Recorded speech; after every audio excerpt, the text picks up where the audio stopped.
So, good evening, all of you. Welcome to today's discussion. So, the first news is regarding the FCRA bill. We had already discussed the bill. So, it says amid pushback from opposition, government ready to refer FCRA bill to JPC. Now, what we have to understand here is the meaning of JPC. JPC means Joint Parliamentary Committee. Joint Parliamentary Committee. See, there are first you have to understand what is a committee or what is a parliamentary committee.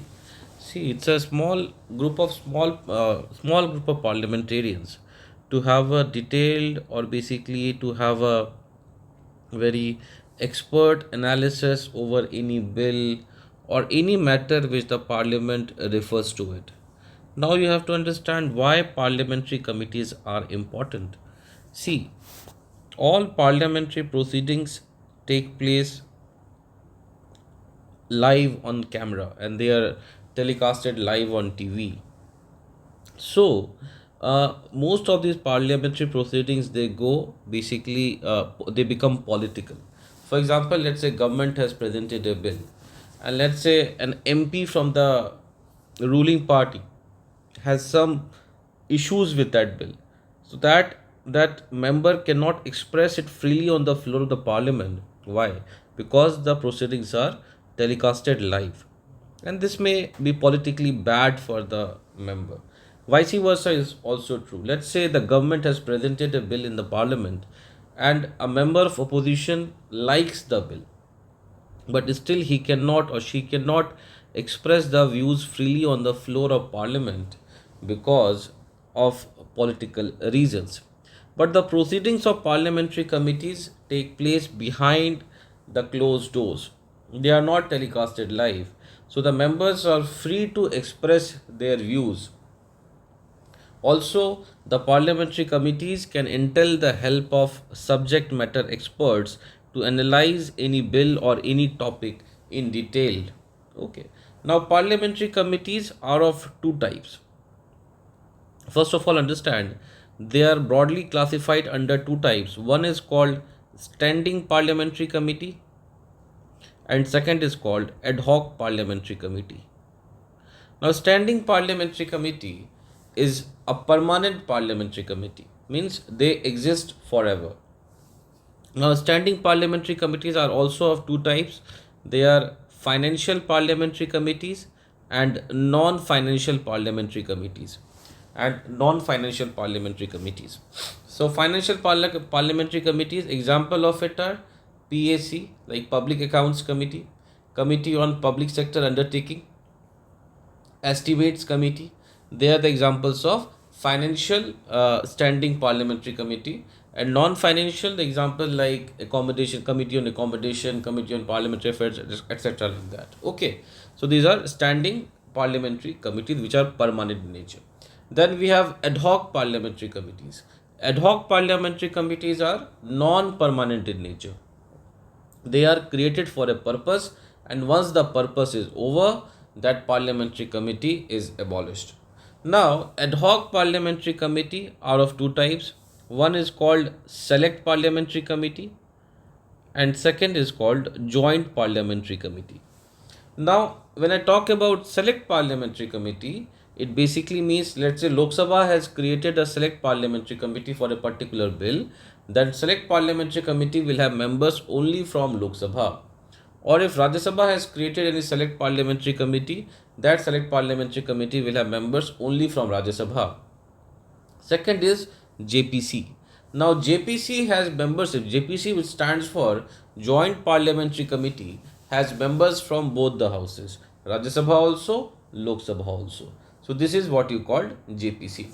Now the government has decided to refer the FCRA, which is your Foreign Contribution Regulation Amendment Bill, to basically to a joint parliamentary committee. So let's see this news. So it says that the government is ready to send the Foreign Contribution Regulation Amendment Bill 2026 to a joint parliamentary committee. Opposition has been demanding the withdrawal of the bill, and civil society and religious bodies, especially the church, have expressed concern that asset vesting rules in the bill could be used to penalize past investment. Several church bodies have voiced their fears in meeting with the Union Home Minister Amit Shah over the last few days.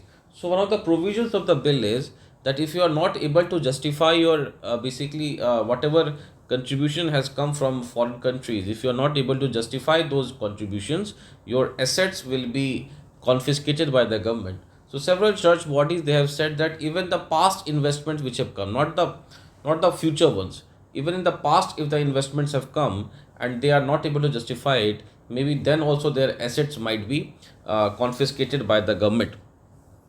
So this was the fear which many religious bodies, especially the churches, have been raising with the Minister of Home Affairs, Mr. Amit Shah. However, the government says that there is nothing in the bill to oppose it. It is not against any community. However, we are ready to send the bill to a JPC for further deliberation. So, government maintains the stance that the bill is not going to target any particular community, but still, for allaying any fear, the government is ready to transfer or refer the bill to a joint parliamentary committee. The opposition parties, including the Congress, TMC, left parties, and DMK, have been demanding that the bill be withdrawn entirely. So, the opposition is demanding that the government should withdraw the bill entirely. However, sources said the government's willingness to refer it to a GPC could provide a way out of the standoff inside and outside Parliament. The monsoon session is due to end on August 13. So basically, even though the opposition parties are demanding that the entire bill should be withdrawn, but the government is trying to find a midway by referring the bill to a joint parliamentary committee where whatever provisions which are not acceptable or which are there are some confusion regarding that or which are some contentious provisions, some midway or some solution can be found out in the parliamentary committee meetings. Now this monsoon session, it is about to be over on 13th of August, that is tomorrow. So obviously nothing much can be done, but we know that ending of a session does not impact the bill. We know that end of a session does not impact the bill and the bill remain as it is. Even though if it is not passed by the parliament, there is no impact over the bill. However, any rules and regulations which were or any business which was created for a particular session, that comes to an end with the end of the session, that is the prorogation of session. So about the session, we can understand that the session begins with basically summoning of the session, which is done by the President of India. Then the session ends with prorogation, which is again done by the President of India. Now there are comments by different political parties, which is not necessary for us. We had already discussed the details of the bill in the previous classes. Okay, so this is all about. So what you have to understand here is regarding the joint parliamentary committee. Now another important news here is bill to alter Kerala name passed by voice vote in Lok Sabha. So the name of the state Kerala is now changed to Keralam. Is now changed to Keralam. So Lok Sabha passed two bills: National Cooperative Development Corporation Amendment Bill 2026 and the Kerala Alteration of Name Bill 2026 by voice vote amid opposition protest on Tuesday. The House was adjourned for 2 days soon after the passage of the two bills. While the one day remaining for the monsoon session, it ends on Thursday. There was no clarity on whether Union Minister of Home Amit Shah will speak, so this is not necessary for us here. So now we have to focus is basically on the change of the name of state. Now, who has the authority to change the name of the state? Basically, under Article 3 of the Constitution. Under Article 3 of the Constitution, the Parliament has the power to change the name of any state. There are other powers also, like changing the boundary of a state, merging two states, bifurcating a state. All these powers have been given to the Parliament of India by the Constitution of India under Article 3 of the Constitution. Now, what is the procedure to change the name of the state? In order to change the name of any state, a resolution needs to be introduced in the Parliament. It can be introduced in either house, either Lok Sabha or Rajya Sabha. It can be a public member bill or a private member bill. There's no prohibition regarding that. Now, the only restriction is that before introduction of any such bill, the bill needs the recommendation of the President of India. So, for example, let's say I am an MP, I want to change the name of any state. So, first I will have to take the bill to the President of India. Now, it is mandatory for the president to circulate that bill to the legislative assembly of the concerned state. For example, in this particular case, when the bill to change the name of Kerala to Keralam was supposed to be introduced, so before that, President of India would have circulated this bill to the legislative assembly of state of Kerala for their opinion. However, their opinion is not binding over the President of India. Even if the legislative assembly of the state of Kerala says that no, we are not okay with changing the name of the state, still the president can go ahead with it. Okay, so it is just a ritual that they need to take the opinion of the concerned state. After this, both the houses of parliament, that is Lok Sabha and Rajya Sabha, needs to pass that resolution with simple majority. And when the resolution is passed by both the houses with simple majority, the name of the state stands changed. Now we know that from Article 4 says that any changes made under Article 3 will not be considered as an amendment of the Constitution under Article 368 of the Constitution. So that's why it can be changed with a simple majority also. So Kerala is now changed to Keralam. In the past, we know that Uttaranchal was changed to Uttarakhand, and such other changes have also been made. So this is about your bill which was introduced to alter the name of Kerala to Keralam. Now let's look at another bill which was passed in the parliament. So the next news is that government has introduced a bill to basically create parliament passes tribunals reform bill amid opposition walkout. So here you can see that the minister has said, so let's zoom it here. So the minister said the bill has been introduced for setting up a national tribunal commission. National Tribunal Commission. Now, what will be the purpose and functioning of this National Tribunal Commission? So, try to understand. So, this National Tribunal Commission, it will have some core functions, like it will manage the selection and appointment process for chairperson and members of various tribunals through specialized search committees. Then, second, it will review the performance, like it will monitor the working efficiency, case management, and overall performance of tribunals by submitting annual evaluations. Next, it will oversee inquiries, like it will supervise disciplinary procedure and investigate complaints made against the conduct of tribunal members. And lastly, it will maintain data, and it will develop and update the national tribunal data grid to keep a transparent repository of all case information. Now, these are the functions of this National Tribunal Commission, which will be set up, or which is sought to be set up. Now, as per the proposed bill, this National Tribunal Commission will be chaired by a former judge of the Supreme Court or a former Chief Justice of the High Court. There will be 2 judicial and 2 technical members. So some members said that government will be appointing the members. No. So the bill has clarified that the members of the NTC will be appointed by the NTC itself based on a search cum selection system.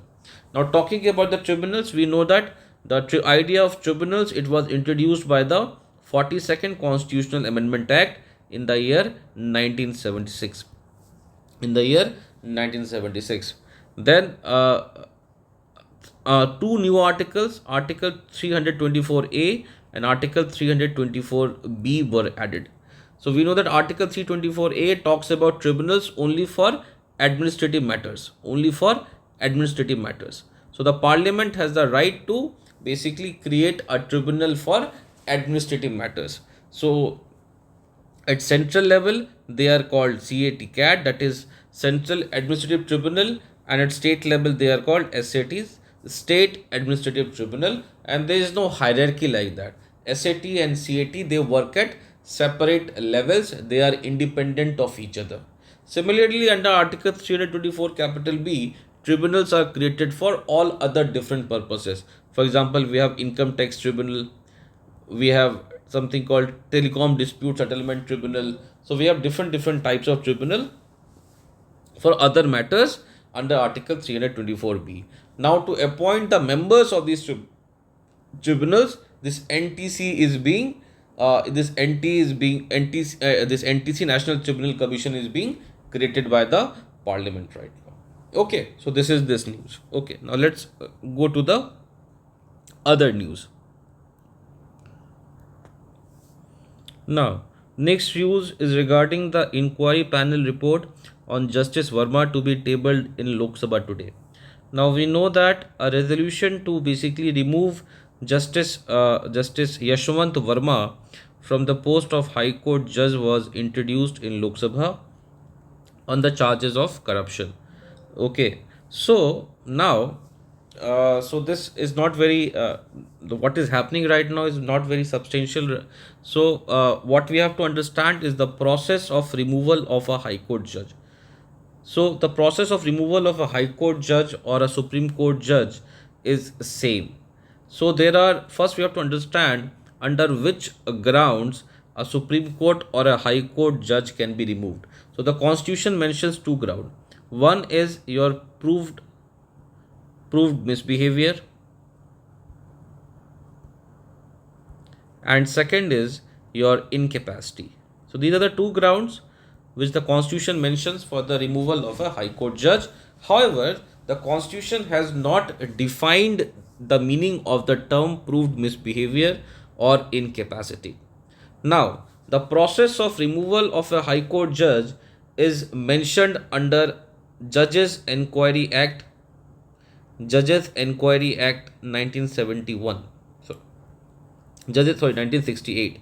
Judges Inquiry Act 1968. The process of removal of judge of Supreme Court or High Court is mentioned under Judges Inquiry Act 1968.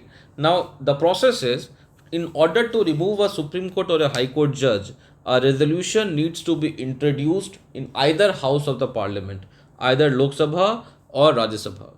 In order to introduce the resolution, if the resolution is being introduced in the Lok Sabha, it needs the support of at least 100 Lok Sabha MPs just for its introduction.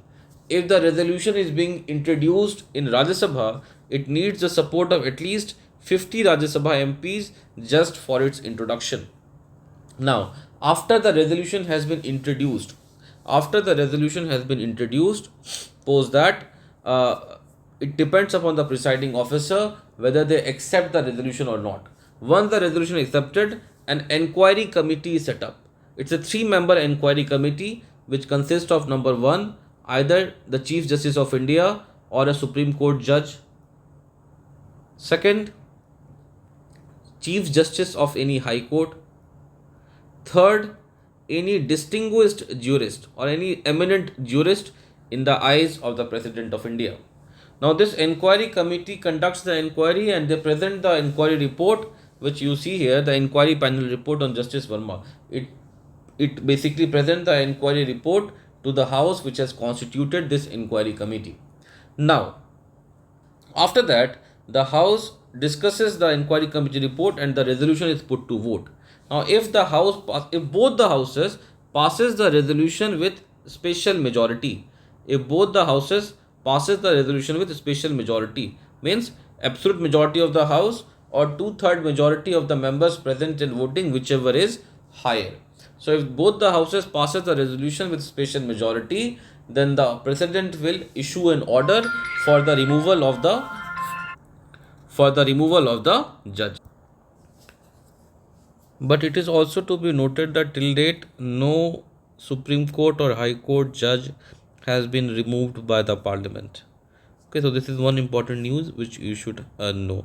Okay, so this is all about today's news discussion. There are no major news today to be discussed. And tomorrow we will discuss one article by Mr. C. Raja Mohan regarding international relations. Okay, so thank you.